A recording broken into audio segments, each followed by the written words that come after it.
Welcome back to ARC Maine. Greenlight Maine is a series that highlights small local business owners, and we are speaking to one of those entrepreneurs being showcased. Joining us now live to talk about how they're bringing fresh energy to fiber arts is the founder and CEO of Design Crochet, Candace Ohm. Thanks for coming on. Appreciate it. Thanks for joining us. Thanks so much for having me. It's a pleasure to be here. All right, so all the folks, we all see what crocheting is. What's the difference?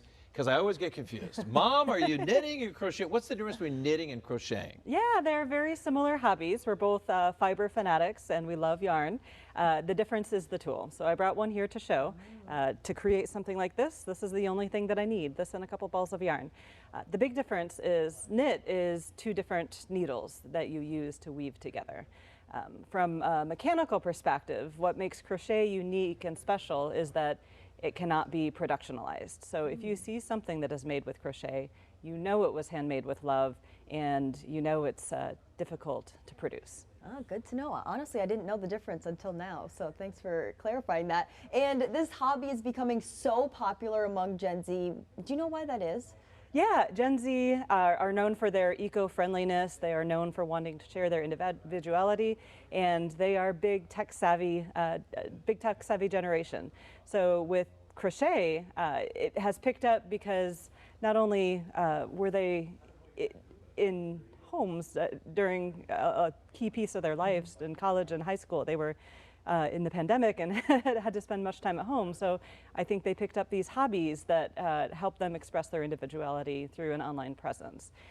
And also it has boomed really since the pandemic and through the Gen Z population because it's how they show who they are and how they are proud to be artists themselves. And there are a lot of small independent business owners who are popping up and starting their own business, either selling crochet items or selling crochet designs through platforms like Instagram and TikTok.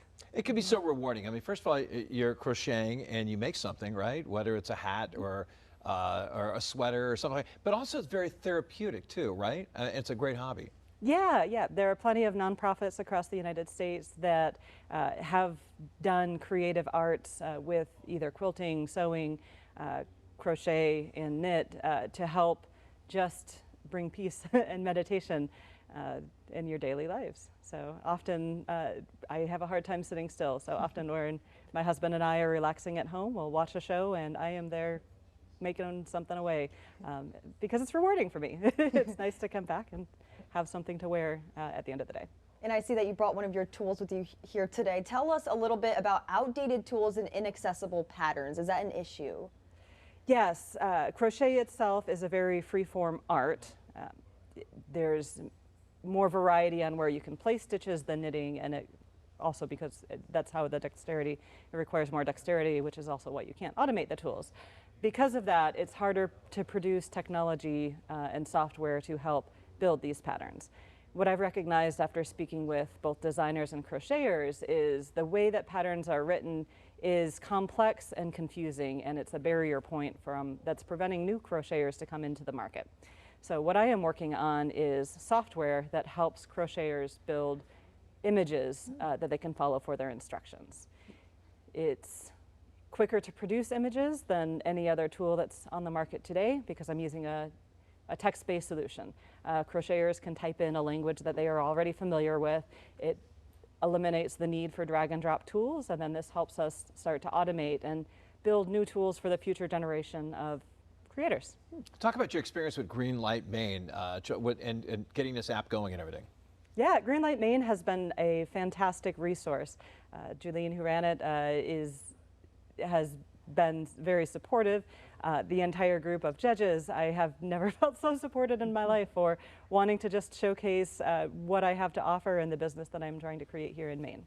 And would you say that this hobby is costly, or do you think that it's open and available to anybody?